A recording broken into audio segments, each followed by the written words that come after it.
Écoutez, merci beaucoup. Mesdames, Messieurs, bonjour. On a été un certain nombre à devoir réagir à chaud hein, sur cette réforme au mois d'octobre, disons une fois les ordonnances parues, parfois même en amont. Et bien évidemment, il y a des séquences dans une réforme et dans la réception d'une réforme. Il y a la primo-réception, hein, et on était à ce stade, c'est-à-dire qu'on essayait de comprendre l'intelligibilité de cette réforme, ses lignes directrices. Et puis on est passé progressivement aussi à une autre phase, tout simplement, je vais l'expliquer parce que les lignes se sont un petit peu déplacées, puisqu'on a commencé à porter le regard sur des aspects plus techniques en quelque sorte, et que chemin faisant, la physionomie, disons, de cette réforme se dessine, et le processus est loin d'être achevé. Alors, mon propos ici, je dispose, je crois, de 45 minutes, hein, c'est ça, va forcément être assez général sur cette réforme, mais on pourra tout à fait rentrer dans des détails de certains dispositifs qui pourraient vous intéresser, et on pourra revenir effectivement sur certains aspects à l'occasion de la discussion. Je voudrais simplement, en guise de préalable, rappeler un petit peu le processus, tout simplement. Je rappelle que les ordonnances dont on parle principalement, ce sont des ordonnances du 22 septembre 2017 qui ont été rédigées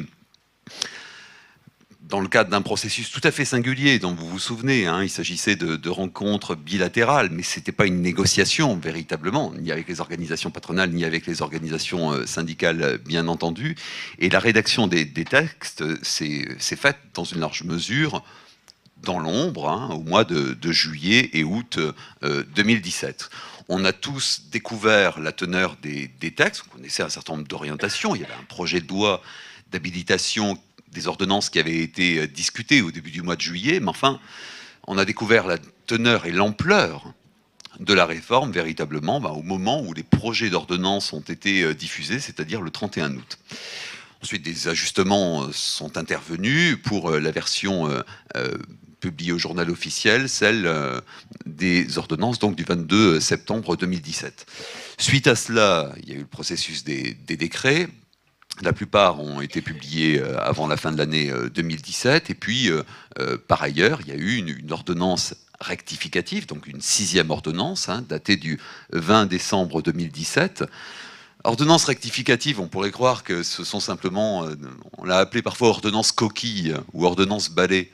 Non, c'est plus que ça, hein, puisqu'elle réajuste des lignes. D'ailleurs, même certaines dispositions des ordonnances du 22 septembre 2017 ont parfois été abrogées hein, par l'ordonnance du 20 décembre 2017. C'est vous dire que les lignes se sont encore déplacées à ce moment-là.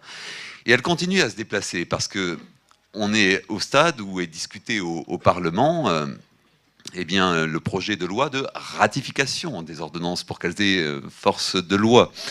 Et là aussi, on n'est pas sur une simple validation du contenu des ordonnances, il y a des réajustements qui sont de nouveau à l'œuvre, avec d'un côté une version du texte qui date du 28 novembre, adoptée par les députés, et là, il y a quelques jours, une version du texte adoptée par les sénateurs, parfois avec l'avis favorable du gouvernement. C'est vous dire qu'il y a une commission mixte paritaire qui est installé, que le texte va bientôt être adopté. Il le sera probablement au mois de février ou au plus tard mars. Mais on attend de nouvelles évolutions, dont je vous parlerai nécessairement sur certains aspects, d'autant que certaines sont particulièrement sensibles. Est-ce tout? Non, c'est pas tout. Il y a une 7e ordonnance qui est annoncée. Une 7e ordonnance dont on devrait connaître la teneur au mois de février, sur le détachement des travailleurs, hein, principalement. Alors là, on ne connaît pas la teneur du texte, je m'abstiendrai donc d'en parler, et croyez-moi, il y a suffisamment à faire hein, avec le reste. Donc voilà le processus. Je reviendrai sur une étape à la fin de mon propos, puisque le gouvernement est extrêmement attentif à l'évaluation de la mise en œuvre des ordonnances. On en est là à l'heure actuelle, et France Stratégie d'ailleurs avait lancé un appel à idées qui expirait hier au demeurant pour savoir quelle méthode on met en œuvre pour essayer de savoir si les ordonnances sont conformes aux objectifs qui leur étaient assignés, conformes du point de vue de leur mise en œuvre. Bref, on a un processus qui ne cesse de se déployer. Alors, Pour revenir au point de départ, et sans m'y arrêter trop longuement, effectivement certaines publications qui ont été évoquées tout à l'heure développent ces aspects. Quelle était l'idée de départ? Il s'agissait de dire, enfin, ce sont deux griefs en tout cas qui reviennent de façon récurrente dans les propos de Muriel Pénicaud, en particulier lors des débats du mois de juillet, que le droit du travail présente une certaine inefficacité, ça a été très fortement mis en avant, inefficacité économique, hein, c'est en ce sens-là qu'il fallait le comprendre essentiellement, et d'un autre côté, ce que l'on mettait en avant, c'est que le droit du travail était, le terme est revenu à plusieurs reprises, inadapté. Alors inadapté dans un double sens, c'est-à-dire pas adapté à certaines réalités, alors là on visait avant tout les TPE, PME, et pas suffisamment adaptable. Voilà ce qu'il fallait comprendre aussi. Je ne vous dis pas que je m'approprie ces griefs, je vous rends compte simplement de la manière dont ils ont été mis en avant. Inefficacité, inadaptation par rapport à quoi? Par rapport à un contexte qui a évolué, qui a changé. On a beaucoup mis en avant la révolution numérique, sans qu'à mon avis d'ailleurs les ordonnances ne traduisent véritablement une réponse à ce défi. Il y a bien des dispositions sur le télétravail dont on pourra parler, mais enfin, il n'y a pas grand-chose quand même par rapport à cela, rien en particulier sur le statut des travailleurs, sur le statut des travailleurs indépendants, sur ces questions-là, l'ubérisation, enfin, etc. Tout ça n'est pas évoqué à ce stade. Donc ce défi d'un côté de la révolution numérique a été fortement mis en avant, et bien sûr le contexte de la globalisation et de la nécessaire compétitivité du pays, des entreprises, etc. Voilà finalement les arguments, les éléments de discours qui ont été fortement mis en avant. Ce qui a été également souligné d'emblée, c'est que cette réforme du droit du travail était qu'un élément, alors je reprends la formule de la ministre, hein, qu'une face du Rubik's Cube qui se mettait en place, parce que vous savez que d'autres réformes l'accompagnent, la prolongent, alors sur le terrain de l'apprentissage, de la formation professionnelle, de l'assurance chômage, la question du pouvoir d'achat, la réforme des retraites. Voilà, c'est une des dimensions.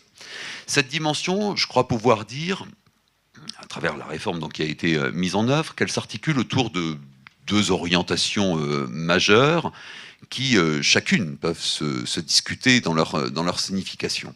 Ces deux orientations majeures, c'est d'un côté le dialogue social. Alors on a mis en avant le dialogue social indéniablement. La question, c'est de savoir de quel dialogue social on parle et avec qui. Et bien sûr, derrière cette question avec qui, c'est la place des organisations syndicales hein, qui est aussi véritablement posée. Mais il s'est agi effectivement de promouvoir la négociation collective, et tout particulièrement dans les TPE, PME. Il s'agissait de souligner la nécessité de développer cette négociation. À quelle fin? Aux fins d'adaptabilité du droit du travail, évidemment. La seconde orientation, alors plus ou moins mise en avant hein, dans les discours, mais très clairement mise en œuvre dans les textes, c'est la flexibilité, ou la flexibilisation. L'idée n'est pas nouvelle. Hein. Dans les années 1980, on trouvait à peu près des discours de ce type, et ce sont eux qui se sont déployés. Est-ce véritablement un modèle d'ailleurs de flexicurité, ce qu'ont fait les ordonnances? À mon avis, non. Hein, on est vraiment sur le volet flexibilité pour le coup, et l'annonce qui a été faite, et on pourra juger sur pièce, c'est que la sécurité viendra dans un second temps à travers. Mais voilà, c'est bien comme ça que les choses ont été présentées, donc je crois pas que les choses aient été dissimulées hein, de ce point de vue. Le terme flexicurité a été très peu utilisé hein, dans les travaux, dans le discours de la ministre, c'est tout à fait significatif. Si on prend la phase de la campagne électorale, entre la campagne et les textes, il y a eu effectivement un monde que je pourrais pointer tout à l'heure. Il y a eu des évolutions tout à fait significatives, c'est vrai. Donc voilà deux idées majeures, je crois, qui traversent les ordonnances, mais ce qui me semble essentiel de souligner, c'est que tout ça s'est fait dans un contexte où on présentait le droit du travail comme dépassé, notre droit du travail comme étant dépassé. Alors, on disait le Code du travail, mais c'est bien le droit du travail dont il est question. Comme étant, vous avez entendu combien de fois cette expression, un frein à l'embauche. Et vous savez peut-être qu'au mois de juin, c'est-à-dire peu de temps avant que les discussions s'engagent à l'Assemblée nationale, l'INSEE a produit une note indiquant justement quels étaient les freins à l'embauche ressentis par les employeurs. Et il s'est avéré que précisément le droit du travail était finalement assez anecdotique par rapport à cela. Je rappelle simplement que dans cette note de conjoncture de juin 2017, 47% des entreprises interrogées déclaraient rencontrer des barrières à l'embauche, que parmi celles qui rencontraient des barrières à l'embauche, donc ces 47%-là, eh bien, elles considéraient que le premier motif tenait à l'incertitude relative à la situation économique, 28% d'entre elles, à la difficulté à trouver une main-d'œuvre compétente, 27% d'entre elles, au coût du travail, 18% d'entre elles, et ce n'est qu'ensuite que l'on trouvait la référence à la législation du travail. Donc il va sans dire que ce n'est pas un discours scientifique, évidemment, qui s'est déployé à travers cette réforme. Le problème est pas là. Justement, le problème est ailleurs, et ça me semble être une idée cardinale à mettre en avant, c'est que je suis convaincu, je l'ai écrit, mais je suis convaincu que cette réforme, elle vise avant tout à déplacer les représentations. Que ce soit fondé ou pas, que réellement le droit du travail crée des barrières à l'embauche, c'est indémontrable, et en tout cas pas démontré. Mais qu'il y ait des représentations de ce type-là, voilà ce dont est parti fondamentalement le président et le gouvernement. Et c'est à agir sur les représentations que se sont efforcées ces ordonnances. Réussiront-elles ou pas à déplacer les lignes? Je n'en sais rien, mais ce qui est sûr, c'est qu'on est véritablement sur ce travail. C'est de faire passer le message ou faire croire que désormais, le droit du travail est favorable à l'emploi, que désormais il ne comporte plus de barrières à l'embauche, que désormais il est adaptable, que désormais il est attractif, parce que ce discours-là ne s'adresse pas évidemment qu'aux Français, qu'aux entreprises françaises, qu'aux salariés français, il s'adresse aussi, vous le savez, aux investisseurs étrangers.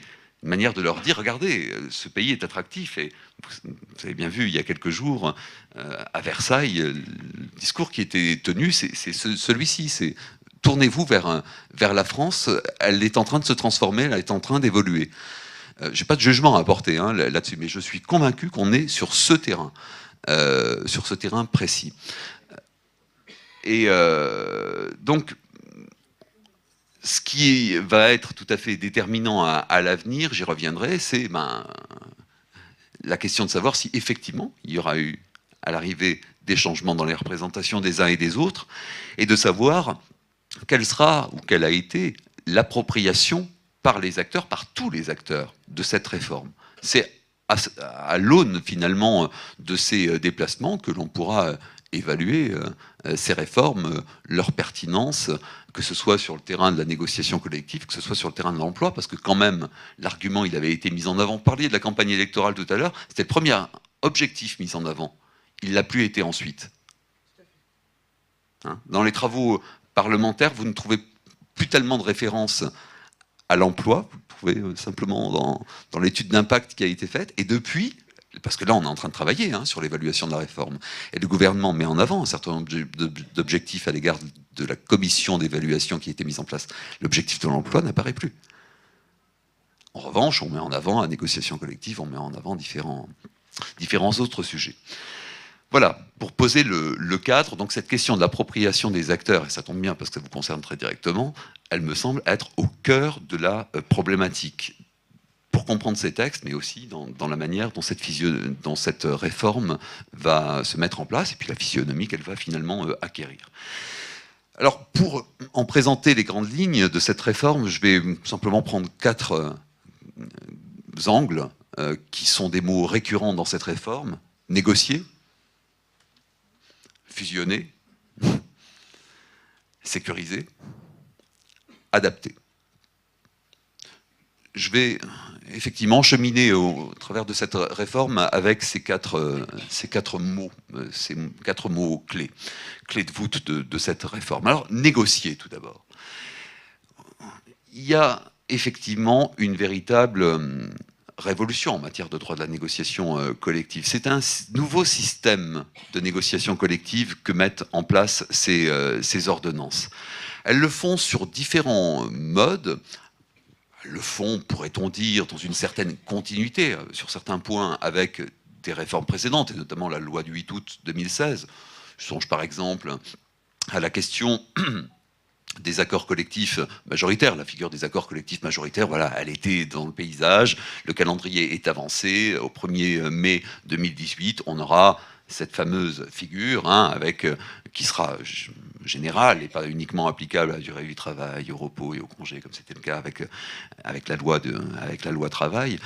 Ce fameux système où vous avez un accord collectif qui doit être signé par une ou plusieurs organisations syndicales représentatives ayant recueilli au moins 50% des suffrages exprimés en faveur des organisations syndicales représentatives, et possibilité d'un accord collectif minoritaire avec 30% toujours en faveur des organisations syndicales représentatives, ceci ratifié, approuvé par référendum.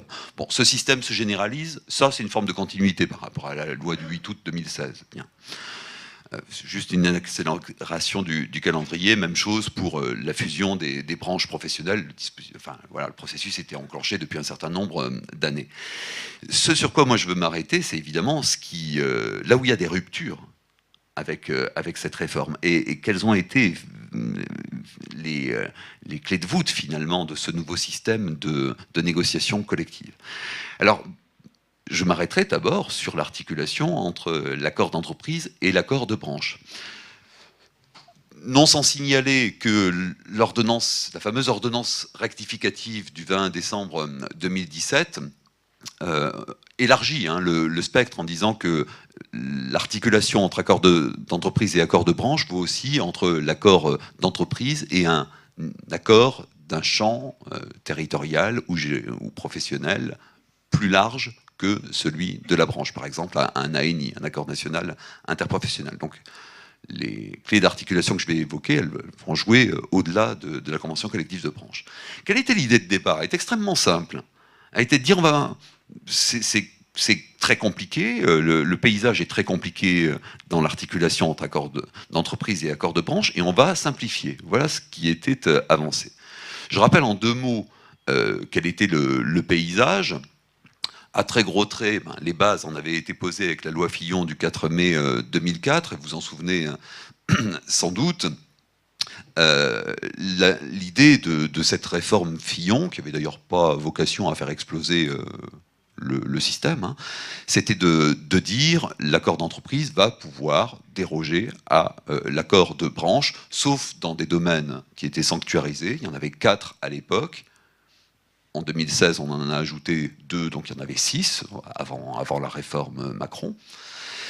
Et puis, on disait aussi que la convention collective de branche pouvait poser des clauses de verrouillage, c'est-à-dire définir la possibilité ou l'impossibilité, précisément, pour un accord d'entreprise de déroger à ses propres dispositions. Voilà dans le système dans lequel on se trouvait.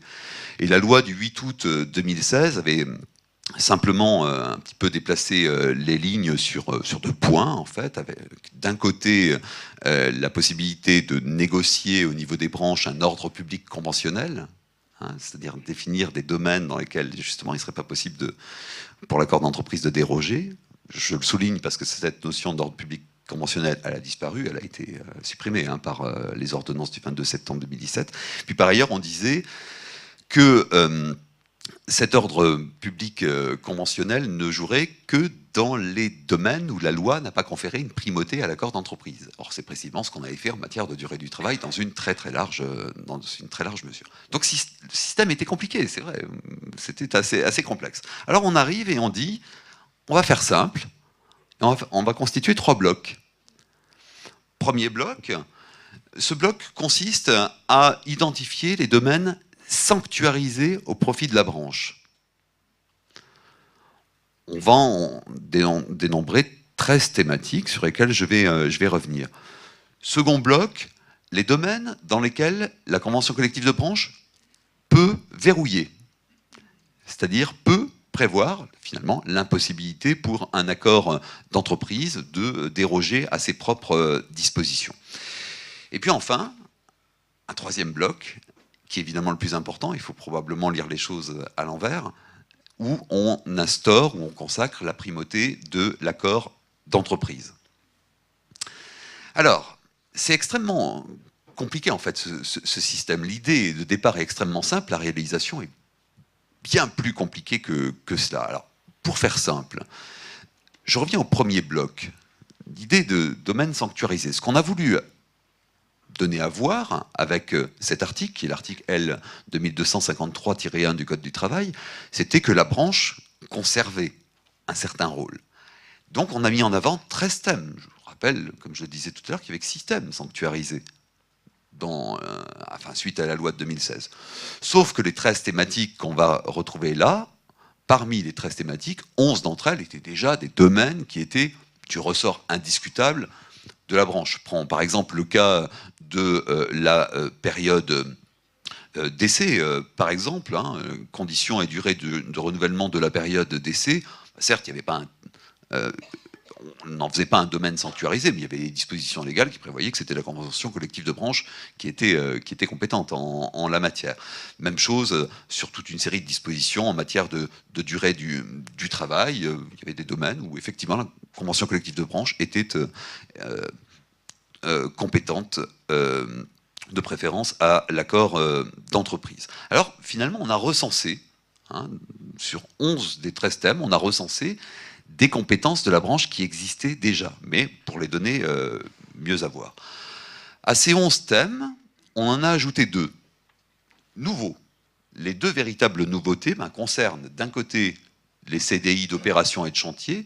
Alors, je pense que vous savez ce que c'est dans une large mesure, les CDI de contrat ou de chantier ou d'opération, pardon, sont des CDI qui vont permettre à l'issue du chantier ou de l'opération de considérer qu'on est en présence d'une cause réelle et sérieuse qui va permettre tout simplement de préconstituer en quelque sorte la justification de cette rupture, et la convention collective de branche va pouvoir effectivement définir dans ces domaines, dans son domaine d'application, les conditions de mise en œuvre et de recours à ces CDI de chantier ou d'opération. Ça, c'est plutôt une forme de dérégulation quand même, mais ça, c'est une compétence nouvelle pour la branche. Seconde compétence nouvelle pour la branche, c'est la possibilité de déroger à un certain nombre de dispositions légales relatives au contrat de travail à durée déterminée et au contrat de travail temporaire. En l'occurrence, la question de la durée, la question des renouvellements et la question des modalités de calcul du délai de carence pour ces contrats, c'est désormais de la compétence de la branche. C'est-à-dire que la branche peut s'écarter des dispositions légales. J'attire votre attention sur une chose, c'est que pour ces dispositions-là, on n'a pas institué de garde-fou. Le législateur ne dit pas, par exemple, pour le CDD, la durée peut être fixée par la branche dans la limite de 4 ans. Non. On ne dit pas dans la limite de je ne sais quoi. On dit ça peut être défini par la branche. Un point, c'est tout. Même chose pour le nombre de renouvellements. Ça, c'est une forme de dérégulation aussi, à coup sûr. Ça ne veut pas dire que derrière, le juge ne va pas pouvoir, parce qu'il y a des dispositions générales qui interdisent précisément le recours à un emploi durable et permanent, etc. Mais voilà, les dispositions légales n'instaurent, elles, aucune limite de ce point de vue. Voilà les 2 compétences nouvelles de la branche. Très bien. Jusque-là, c'est à peu près simple. Là où c'est beaucoup plus compliqué, toujours sur ce bloc, c'est qu'il y a une disposition qui est insérée dans cet article, on la retrouve également dans l'article suivant par rapport au bloc 2, qui prévoit que sur ces domaines, les stipulations de la convention collective de branche prévalent sur celles de la convention d'entreprise, et on ajoute, sauf lorsque la convention d'entreprise assure des garanties au moins équivalente. Alors ça veut dire quoi? Ça veut dire plusieurs choses. D'abord, ça veut dire que les 13 domaines sanctuarisés sont peut-être pas aussi sanctuarisés que ça. Par hypothèse, puisque on va garantir la possibilité, enfin, on va prévoir la possibilité pour l'accord d'entreprise, le cas échéant, d'écarter les dispositions de la branche. À quelles conditions? Celles que j'ai évoquées. Lorsque la convention d'entreprise assure des garanties au moins équivalentes. Tiens, on ne parle pas de dispositions plus favorables, ça ne vous aura pas échappé. Est-ce un hasard? Évidemment non. C'est-à-dire qu'à un moment donné, sans vouloir trahir des secrets, il était question de maintenir le principe de faveur dans cet article et de redéfinir la manière dont on l'appréciait. C'est-à-dire en disant l'appréciation de cette règle de faveur se fera de façon globale et collective, et non pas salarié par salarié. Mais rapidement, les rédacteurs des ordonnances se sont dit que ça créerait une ambiguïté que de maintenir une référence à la règle de faveur tout en l'accompagnant d'un mode d'appréciation différent. Donc le choix a été fait d'écarter ce terme et d'utiliser la terminologie au moins équivalent. Par ailleurs, c'est plus le terme avantage qui est utilisé, c'est celui de garantie. Alors c'est quoi une garantie au moins équivalente? C'est toute la question bien évidemment, mais ce qui est certain, c'est qu'on n'est plus sur une référence à la règle de faveur, que les dispositions de la convention d'entreprise n'ont pas nécessairement à être plus favorables pour être au moins équivalentes. Ça, c'est une première certitude. La seconde certitude, c'est que on n'en sait pas beaucoup plus aujourd'hui sur la manière dont pourrait être appréciée cette règle d'équivalence, et je vais vous dire pourquoi. C'est que chaque ordonnance était accompagnée d'un rapport au président de la République expliquant les règles. Dans le rapport qui accompagnait la première ordonnance, celle où on trouve cette règle, il était indiqué que cette appréciation de la règle d'équivalence se ferait domaine par domaine. Bon. Dans la version du projet de loi de ratification des ordonnances adoptées par les députés, on lit que l'appréciation se fera objet par objet. Ça, c'est la version du texte, projet de loi, daté du 28 novembre 2017.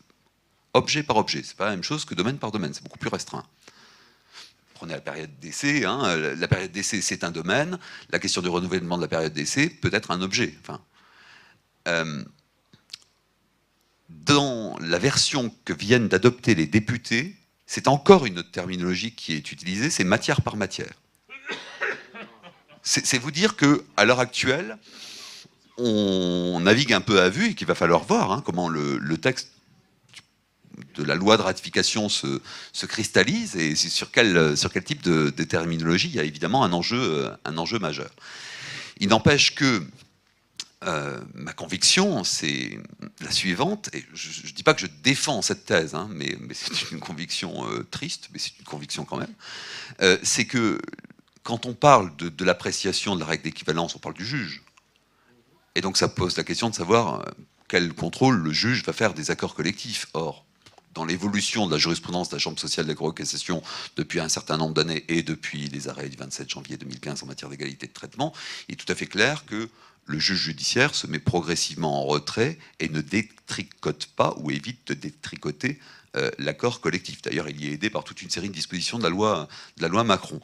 Ça veut donc dire que ce qu'on peut pressentir, c'est que les accords d'entreprise en question, souvent, vont s'accompagner de dispositions consistant à dire en préambule, on connaît le texte de la convention collective de branche et on le vise même en préambule.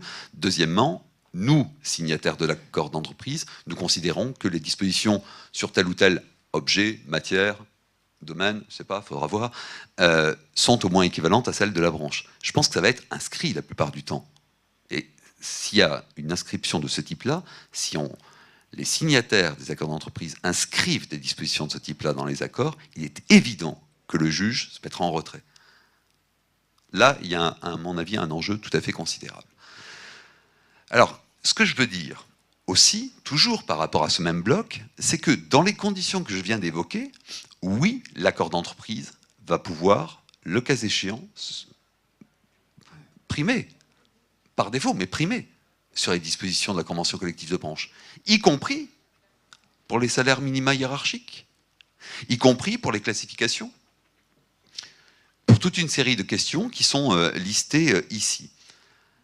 Et j'ajouterai simplement une précision, c'est que je disais qu'il y avait 3 blocs en tout, c'est vrai, mais à un moment donné, lors de la rédaction des ordonnances, l'idée a été développée sur laquelle il ne fallait pas s'en tenir à 3 blocs, mais à 4 ou 5. Pourquoi ?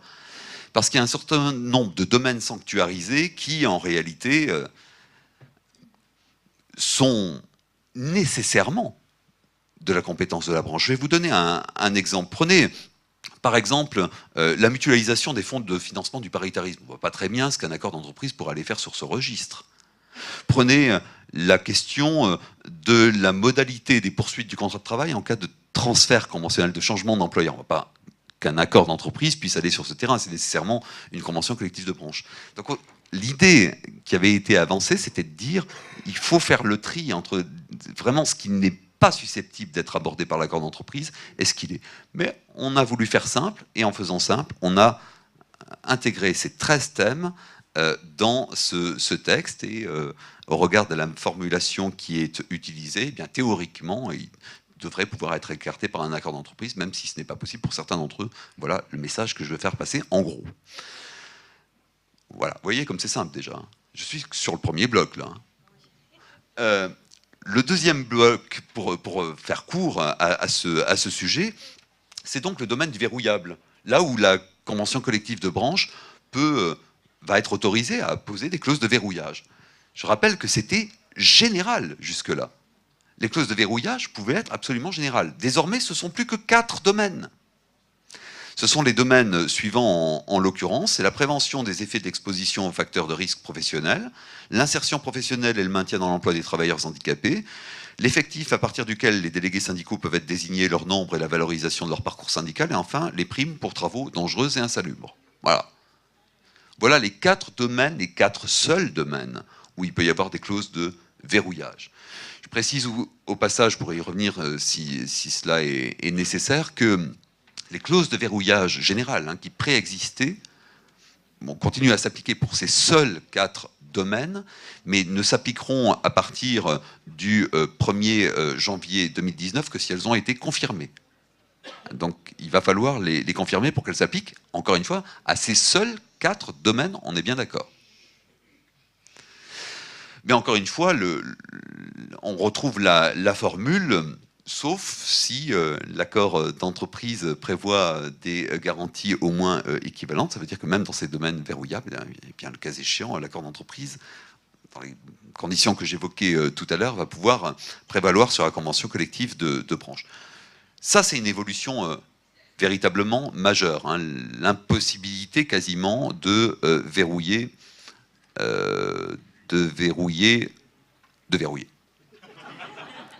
Voilà. Je m'interrogeais en même temps sur ce qui se passait. Et troisième bloc, c'est donc le bloc dans lequel on confère une primauté à l'accord d'entreprise. C'est tout le reste, hein, on le présente comme ça, c'est tout le reste, parfait. Avec simplement une chose qu'il faut garder présente à l'esprit, c'est que le texte, c'est l'article L2253-3 en l'occurrence, après avoir posé le principe de la primauté dans les autres matières, donc primauté à l'accord d'entreprise par rapport à la branche, il précise ceci, ce texte: en l'absence d'accord d'entreprise, la convention de branche ou l'accord couvrant un champ territorial ou professionnel plus large s'applique. Ça veut dire quoi? Ça veut dire que, s'il n'y a pas d'accord d'entreprise, évidemment, ce sont les dispositions de la convention collective de branche qui vont s'appliquer dans ces domaines. Ça, entendu. Ça veut aussi dire que s'il y a un accord d'entreprise qui ne comporte pas de dispositions sur tel ou tel sujet, prenez la question de la prime d'ancienneté par exemple, dans ce cas, il n'y a pas de problème. Les dispositions prévues par la convention collective de branche sur la prime d'ancienneté vont s'appliquer. Elles ne s'écarteront que s'il y a des stipulations dans l'accord d'entreprise les écartant. Mais la simple mention dans l'accord d'entreprise selon laquelle les dispositions relatives à la prime d'ancienneté prévue par la branche ne s'appliquent plus suffirait à les écarter. Il y a là un enjeu majeur, je dis ça un petit peu en marge de sujet, c'est la question de savoir si les négociateurs au niveau des branches vont continuer à négocier sur tous ces sujets. Il faut qu'ils le fassent, bien évidemment, à mon avis. Je pense qu'ils ont d'ailleurs l'intention de le faire, au regard de ce que j'ai compris de la grande rencontre qui est intervenue au niveau des branches au mois d'octobre dernier. Il faut qu'ils le fassent pour plusieurs raisons. D'abord, parce que leurs dispositions, comme je viens de l'expliquer, s'appliqueront aux entreprises où il n'y a pas d'accord d'entreprise. Et puis, même là où il y aura une négociation d'entreprise, le fait qu'il y ait des stipulations au niveau de la branche, évidemment, constitue une référence et va orienter, le cas échéant, la négociation. Donc, c'est absolument capital qu'il y ait encore des négociations qui se mènent sur tous ces registres. Voyez à quel point ce n'est pas simple, cette question qui a été mise en avant comme étant majeure de l'articulation entre accord d'entreprise et accord de branche. Voyez à quel point tout dépend du jeu des acteurs, des négociateurs de la branche, des négociateurs de l'entreprise. Songez à la disposition que j'évoquais tout à l'heure, des signataires d'accords d'entreprise qui insèrent dans leur accord d'entreprise la mention selon laquelle, je parle des domaines sanctuarisés ou verrouillables, la mention selon laquelle les dispositions de l'accord d'entreprise sont considérées comme au moins équivalentes à celles de la branche. Je suis convaincu que là où il y aura ce type de disposition, l'accord d'entreprise primera sur tous les domaines sanctuarisés, enfin là où c'est possible de primer en l'occurrence, ou verrouillable. Ça me semble faire aucun doute. Donc la physionomie de cette réforme sur ce volet-là, elle va dépendre dans une large mesure de ce que feront les acteurs. Très rapidement, sur un autre volet de la négociation collective, parce qu'évidemment, je crois qu'il faut que j'avance, en tout cas le temps, lui, avance, même si ça vous concerne peut-être pas directement, mais il faut quand même l'évoquer, ce sont les entreprises sans délégué syndical. Alors, à très très gros traits, il y avait un système qui était le suivant dans la loi Rebsamen. C'était possibilité de négocier avec un élu mandaté par une organisation syndicale représentative, à défaut, possibilité de conclure avec un ou plusieurs élus représentant la majorité des suffrages exprimés, élus non mandatés, et à défaut de négocier avec un élu, possibilité de négocier avec un salarié non élu mandaté par une organisation syndicale. Pourquoi y avait-il une hiérarchie? Pour préserver le rôle des organisations syndicales, à travers le mandatement. Mais on est parti du constat selon lequel le mandatement, ça ne marchait pas. Il aurait peut-être fallu réfléchir à la question de savoir pourquoi, selon les modalités actuelles, ça ne marchait pas. Et d'ailleurs, moi, je n'ai pas vu de chiffres. Aucun chiffre n'a été véritablement avancé sur cette question du mandatement qui ne fonctionnait pas. Bref. Donc on a un peu malmené ce système et on l'a fait de la manière suivante. Alors à très gros traits, pour les entreprises d'au moins 50 salariés sans délégué syndical, grosso modo, on garde la hiérarchie que je viens d'évoquer. La seule évolution sensible, elle vient de l'ordonnance rectificative du 20 décembre 2017, c'est que désormais les élus en question sont nécessairement dans tous les cas des élus titulaires. Eux seuls peuvent négocier. Ensuite, pour les entreprises qui ont au moins 11 salariés jusqu'à 49. Alors là, on a mis en place le système suivant, c'est qu'on a mis en place non plus une hiérarchie, mais un choix. Soit on négocie avec un salarié élu ou non mandaté, soit on négocie avec un élu, ou un ou plusieurs élus non mandatés. Il n'y a plus de différence entre les différents systèmes, entre ces deux systèmes, c'est-à-dire qu'on peut tout négocier dans l'un et l'autre cas. Il y a, dès lors qu'on est en présence d'un élu, on va se référer dans tous les cas au suffrage obtenu par ceux ou ces élus, pour que ça corresponde à une majorité de suffrages exprimés lors des élections, et donc c'est la seule condition qui est posée pour signer. Autrement dit, on met exactement sur le même plan, pour l'exprimer en ces termes, la possibilité de négocier par le biais d'un mandatement ou de négocier sans mandatement, avec des élus non mandatés. Plus de hiérarchie. Bon, voilà, ça, je vous laisse interpréter ce que ça veut dire, mais clairement, il y a un choix a été fait. Puis, il y a cette chose que j'évoque très, très rapidement, très furtivement presque, parce que c'est vraiment l'ovni de la réforme, c'est pour les entreprises de moins de 11 salariés. Mais ça peut englober des entreprises allant jusqu'à 20 salariés lorsqu'il n'y a pas de comité social et économique ou de conseil d'entreprise.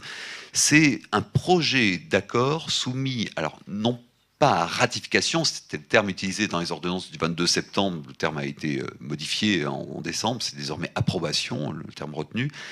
Donc un projet d'accord soumis par l'employeur aux salariés en vue d'une approbation par les 2/3 du personnel. Projet d'accord. Le texte ne parle pas d'accord collectif, et je tiens beaucoup à souligner cela. Pour moi, c'est un document unilatéral soumis effectivement à approbation.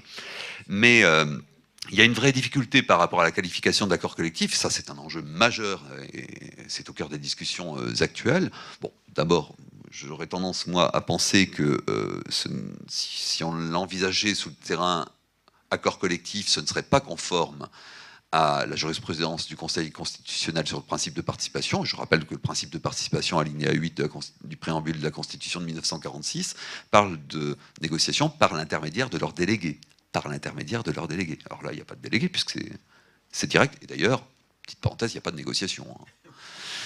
Ça, c'est le premier point. Deuxièmement, si c'est un accord collectif, il va quand même falloir songer à la possibilité, un, de le réviser. Et comment on révise un objet de ce type-là? Évidemment, ça n'a pas été prévu par les ordonnances, mais attention, ça vient d'être prévu par les sénateurs. Il y a des dispositions très particulières, dans lesquelles je ne vais pas forcément rentrer, enfin, sauf si vous le souhaitez tout à l'heure, mais qui prévoient la possibilité de réviser. Alors évidemment, pour l'employeur, c'est assez simple. Il y a aussi des conditions pour que les salariés puissent proposer de faire évoluer l'accord qui aurait été ratifié et considéré comme valide de cette manière. Et même chose pour la dénonciation. Rien n'était prévu au départ, ce qui est quand même un véritable problème pour un accord collectif, mais ça a été introduit par les sénateurs dans la version du projet de loi de ratification des ordonnances. Bref, on a là un dispositif qui est extrêmement complexe, mais délicat et fragile à mon avis, mais c'est la raison pour laquelle on cherche actuellement à le consolider dans les travaux parlementaires. Puis il y a un troisième volet que je veux souligner à travers la négociation, vous savez, c'est l'articulation contrat de travail, accord collectif. Il y avait des dispositifs où une primauté était assurée à l'accord collectif. Vous connaissez les accords de maintien de l'emploi, et puis il y a eu les accords de maintien de l'emploi de 2013, puis modifiés en 2015. Il y avait les accords de mobilité interne, il y avait les accords de préservation et de développement de l'emploi en 2016. Bref, au fur et à mesure du temps, on a élaboré un régime juridique où, dans ces dispositifs qui demeuraient l'exception, pardon d'insister, on disait ceci, c'est que le salarié qui refuse l'application d'un tel accord collectif qui en fait va pouvoir modifier sa durée du travail, sa rémunération, donc son contrat de travail. Il a le droit de refuser, certes, mais s'il refuse, eh bien, il va pouvoir être licencié et que son licenciement repose sur un motif spécifique qui constitue une cause réelle et sérieuse. Comme ça, l'affaire est entendue. L'idée qui était avancée, c'était simplement d'uniformiser, de simplifier, de lisser les choses. On a fait bien plus que ça. On a considérablement retourné les choses, puisque le dispositif actuel, c'est l'article L 2254-2, eh bien, s'applique à tout accord collectif qui soit a pour objectif le développement ou la préservation de l'emploi, bon, ça entendu, on y était déjà en 2016, soit, et c'est évidemment ça le problème, est rendu est lié aux nécessités de fonctionnement de l'entreprise. Les nécessités de fonctionnement de l'entreprise. Tout accord collectif, peu ou prou, est rendu nécessaire par les nécessités de fonctionnement de l'entreprise. Il suffit donc que l'accord collectif comporte cette mention pour que s'applique le régime dont je viens de parler. C'est un retournement majeur. C'est un retournement majeur. Alors, les sénateurs commencent à trafiquer maintenant la dénomination de ces accords qu'on dénomme, alors pardon de ne pas comprendre l'expression que je vais voilà, citer, c'est des accords de performance sociale et économique.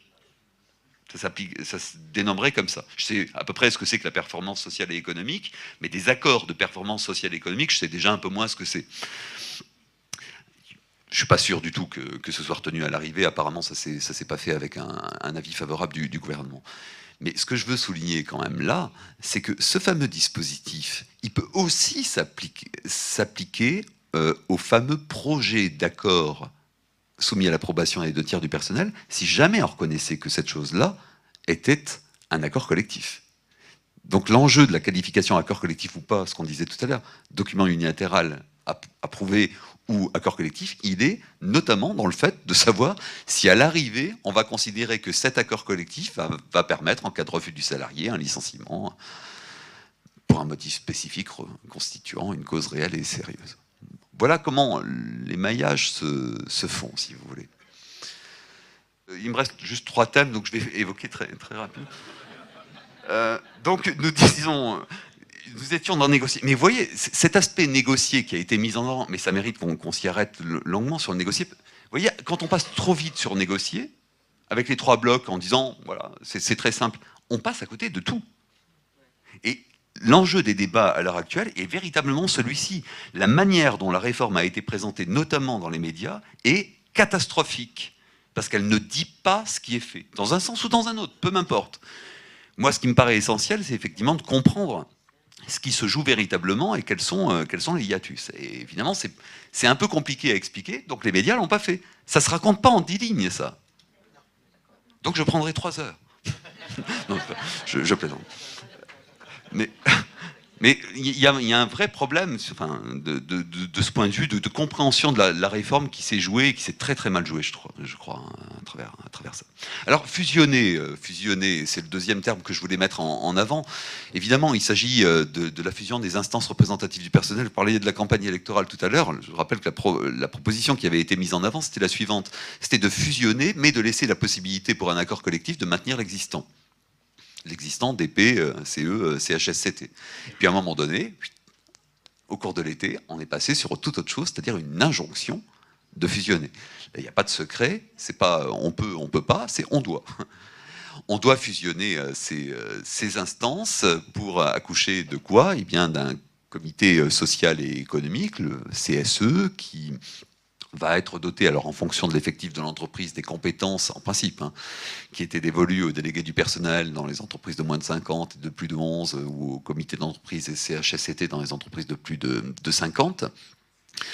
Le cas échéant, comité social et économique, c'est donc le nom de l'instance fusionnée, qui peut lui-même se transformer encore en conseil d'entreprise, pour peu qu'un accord collectif majoritaire signé par des délégués syndicaux soit conclu pour transférer finalement la fonction de négociation des délégués syndicaux à ce conseil d'entreprise, ou disons au CSE doté de la fonction de négociation. C'est une manière pour les délégués syndicaux de se déposséder de leur fonction de négociation, et sous réserve qu'une convention collective de branche, c'est l'autre alternative possible pour mettre en place un conseil d'entreprise, et bien un accord de branche étendu ne prévoit cette possibilité.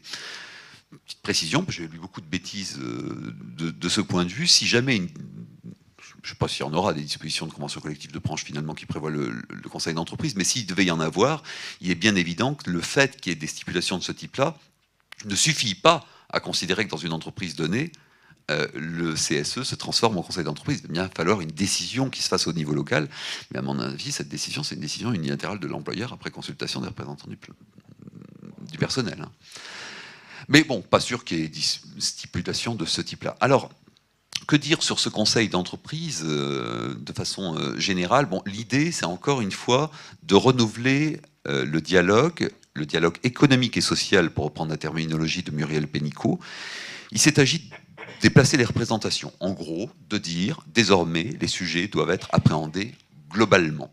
C'est-à-dire la question de la santé, de la sécurité, des conditions de travail ne peut pas être appréhendée par une instance spécifique qui était le CHSCT, qui est encore le CHSCT évidemment, mais plus pour très longtemps quand même.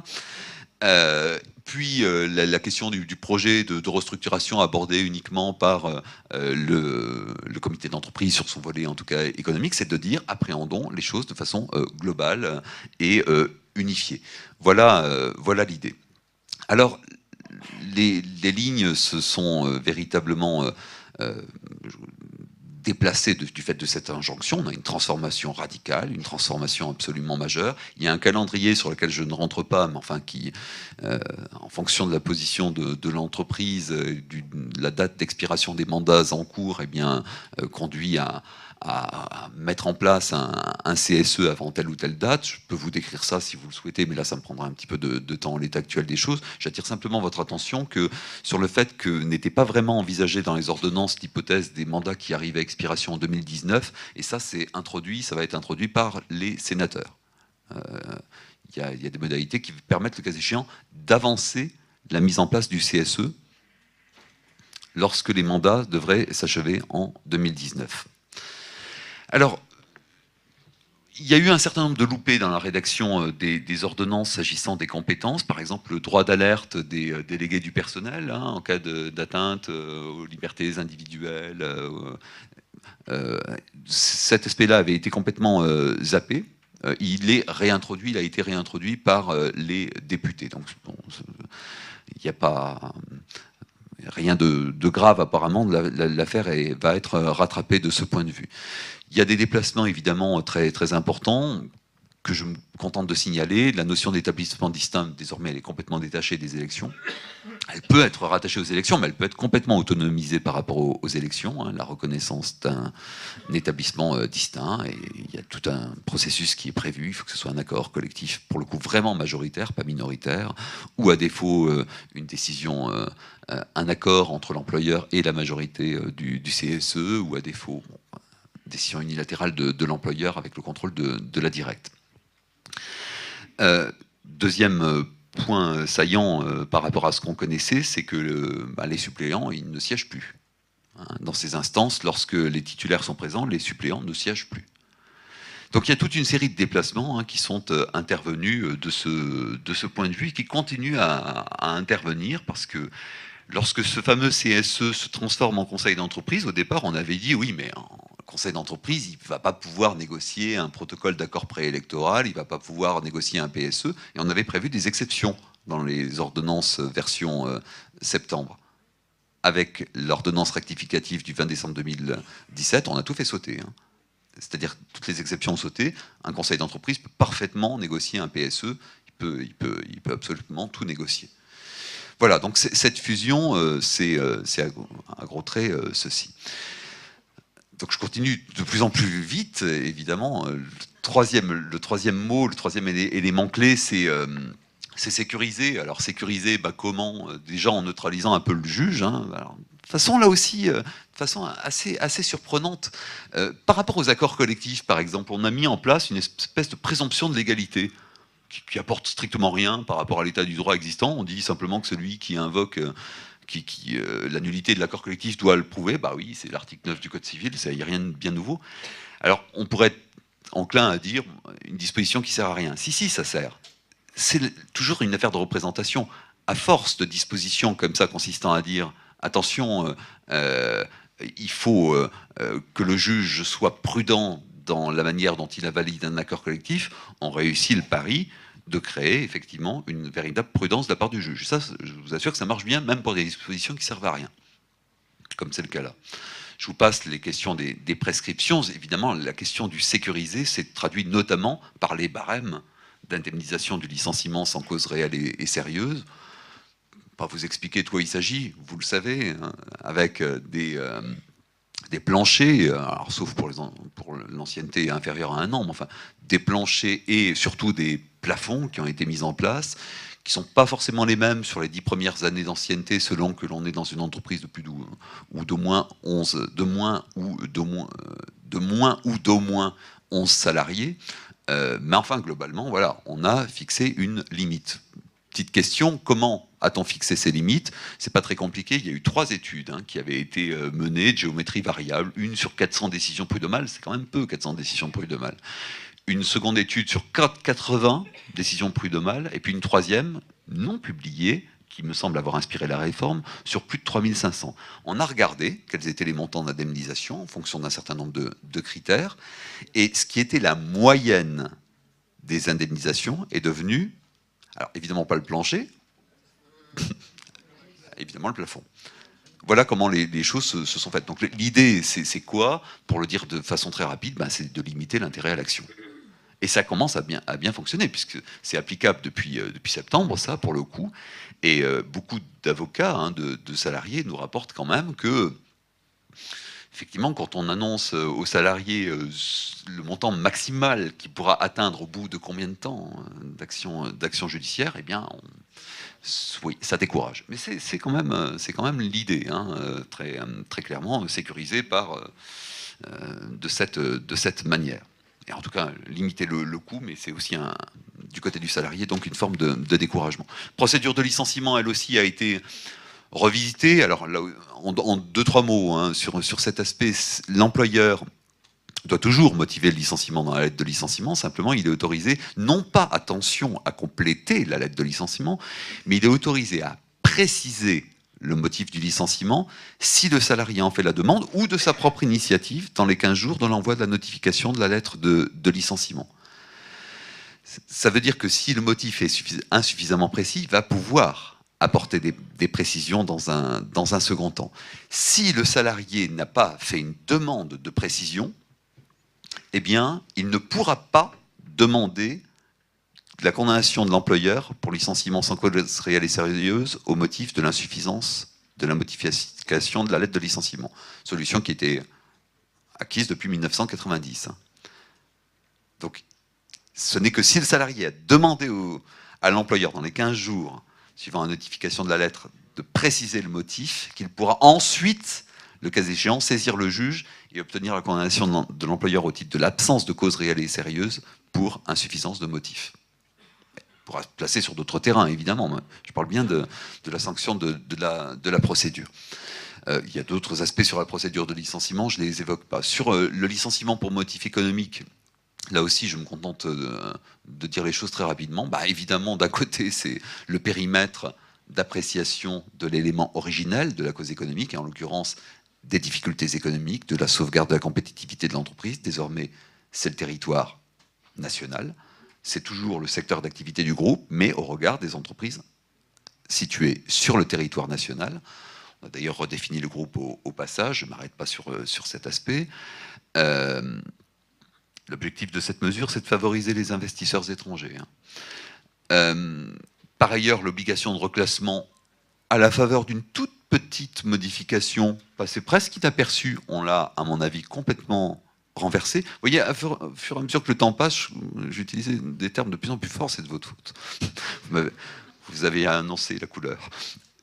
L'obligation de reclassement, jusqu'alors, c'était une recherche active, personnalisée, salarié par salarié. Et il fallait des offres précises, concrètes, personnalisées. Aujourd'hui, on a prévu au titre des modalités de l'obligation de reclassement la possibilité pour l'employeur de diffuser des listes de postes. Donc soit l'employeur adresse des propositions personnalisées, soit il diffuse une liste. Enfin, avec un certain nombre de précisions, la rémunération, le lieu, évidemment. Mais c'était exactement ce que condamnait la Chambre sociale de la Cour de cassation, en l'occurrence. Ça veut donc dire que cette alternative désormais est parfaitement libre. Je n'ai aucun doute sur le fait que, au fur et à mesure du temps, on va plus avoir affaire qu'à des listes. Ce seront donc aux salariés de se manifester. D'ailleurs, la liste doit prévoir les critères pour choisir, pour différencier les salariés à l'arrivée. Ça, c'est une manière de complètement vider de sa substance l'obligation de reclassement, un peu plus, parce qu'elle avait déjà été un petit peu malmenée. Puis il y a les ruptures conventionnelles collectives aussi, dans le sécurisé. Et là, je dirais simplement ceci. Tout à l'heure, j'évoquais le fait que les médias avaient présenté les choses parfois d'une certaine façon. Et là, j'ai été sidéré quand même pour la rupture conventionnelle collective. À un moment donné, on a présenté ça comme étant une espèce de panacée. Et voilà, on va pouvoir faire n'importe quoi avec ça. Quelle bonne blague. Mais beaucoup d'entreprises y ont cru. Beaucoup d'employeurs y ont cru. Et on a été à un moment donné à leur expliquer, mais attendez, il y a un certain nombre de conditions extrêmement fortes dans le texte. En l'occurrence, par exemple, il faut, pour qu'on soit dans un dispositif de rupture conventionnelle collective, qui n'est jamais qu'une forme de plan de départ volontaire, donnant lieu à un accord collectif majoritaire et validé par l'autorité administrative. On n'applique pas de PSE, mais en fait, on a transposé des dispositions sur le plan de sauvegarde de l'emploi dans un régime spécifique sur la rupture conventionnelle collective. D'ailleurs, les textes sont pas mal rédigés pour le coup. Mais est-ce que c'est sécurisé ? Non, c'est sécurisé que si on est dans les conditions d'application du texte. Et dans les conditions d'application du texte, il faut l'exclusion de tout licenciement. Il faut que ce projet de compression d'effectifs, en clair, soit exclusif de tout licenciement pour atteindre des objectifs en termes de suppression d'emplois. Condition qui était déjà connue en matière de plan de départ volontaire, c'était la jurisprudence Renault du 26 octobre 2010. Cette condition-là, elle est extrêmement rigoureuse. Elle a été comprise de façon extrêmement rigoureuse par la Cour de cassation. Il n'y a pas de raison pour que ça change aujourd'hui pour ce dispositif. Donc c'est un dispositif qui n'est pas si simple que ça. Si on va dedans et qu'on ne remplit pas cette condition, il va y avoir de très mauvaises surprises, à mon avis, pour les employeurs. Il faut bien comprendre que ce dispositif ne fait que s'ajouter à l'existant. Donc il y a toujours possibilité de plans de départ volontaires unilatéraux, il y a toujours des possibilités de plans de départ volontaires par des accords collectifs, mais sans remplir cette condition, sauf qu'il faut mettre en place un PSE dans ces cas-là. Voilà, c'est aussi simple que ça. Et enfin, Le terme adapté, je le réduis là pour le coup à la portion congrue. Adapté, oui, il y a des mesures qui concernent spécifiquement les TPE, PME. J'en ai évoqué tout à l'heure pour la négociation collective. Il en est d'autres, je ne m'appesantis pas dessus, là. On a adapté un petit peu le droit de la santé au travail, c'est-à-dire on a ajusté ce qui méritait de l'être par rapport à la loi travail, notamment la contestation de l'avis d'inaptitude. Les dispositions étaient quand même assez mal fichues hein, dans la loi de 2016, donc on a fait évoluer les choses pour que ce soit véritablement le Conseil de prud'homme qui tranche et qu'il ne soit plus tenu de nommer un expert. De toute façon, des experts, il n'y en avait pas, c'est pas compliqué. Vous savez, il devait y avoir des listes d'experts. Ah oui, et bah, il n'y avait pas de candidat pour être expert, puisque seuls des médecins du travail, finalement, pouvaient concrètement l'être, et les médecins du travail sont suffisamment écrasés sous la tâche pour ne pas... Voilà, donc à l'arrivée, le système ne... Absolument, donc le système ne marchait pas. Et il y a l'évolution aussi des formes d'emploi ou de travail avec le télétravail dont le régime évolue. Petite parenthèse par rapport au télétravail, il était prévu dans les ordonnances du 22 septembre 2017 qu'il fallait un accord collectif ou, le cas échéant, une espèce de charte en réalité, donc un acte collectif véritablement instituant le télétravail. Au fur et à mesure que se discute le projet de loi de ratification des ordonnances, on est en train de s'éloigner de ça en permettant qu'il puisse y avoir un accord entre l'employeur et le salarié sous quelque forme que ce soit. Et pas uniquement lorsque le télétravail est épisodique. Donc attention par rapport à cela.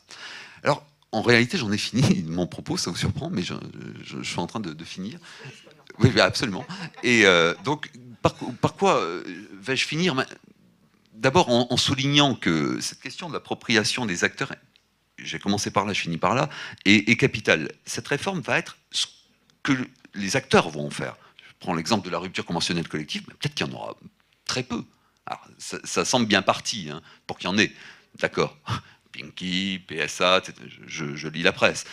Mais peut-être que ça s'arrêtera assez vite. Je n'en sais rien. Il y a eu d'autres réformes comme ça où finalement ça a fait flop. Des accords de préservation et de développement de l'emploi, il n'y en a pas eu un. Les accords de maintien de l'emploi, il y en a eu 12. Bon, donc moi je ne sais pas prédire ça, ça va dépendre de ce que font les acteurs. Et la physionomie de la réforme va dépendre de ça. Ça c'est le premier point. Deuxième point, si on entend réformer le droit du travail, et je peux concevoir effectivement qu'il faille faire évoluer le droit du travail, qu'il soit nécessaire de l'adapter complètement à son temps, je peux comprendre effectivement que certaines aspirations qui ont inspiré cette réforme aient pu connaître une tradition, mais ce qui me semble non moins essentiel, c'est que l'on appréhende des questions liées à proprement parler au travail. Or, du travail, il est très peu question dans ces ordonnances. Il est question d'activité, il est question de compétitivité, mais il est peu question de travail, de statut du travail, des conditions de travail. Il n'est pas question, par exemple, de la question du statut du travailleur demain, de son autonomie ou pas. Enfin, toutes ces questions qui agitent beaucoup de pays sont très, très absentes. Des nouvelles protections, moi, j'en vois pas. J'en vois pas dans le cadre de ces ordonnances. Peut-être qu'elles vont venir à travers d'autres réformes. C'est comme ça que les choses ont été présentées. Je ne fais aucun procès d'intention. Peut-être qu'elles viendront. Ce qui est sûr, c'est qu'elles font ici cruellement défaut. Et donc, ma conviction profonde, c'est que si on a effectivement injecté une dose, je vais dire le terme, de néolibéralisme dans le droit du travail, c'est une option qui a été retenue, de libérer en quelque sorte les entreprises. C'est ce terme qui a été utilisé.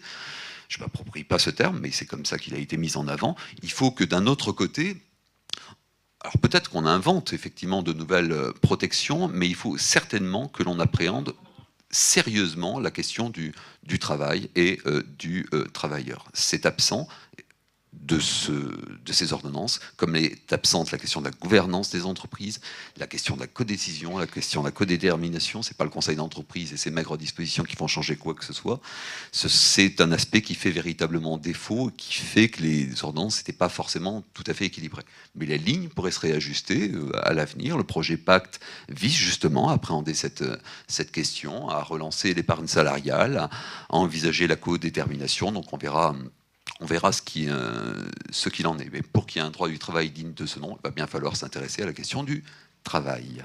Voilà, je vous remercie.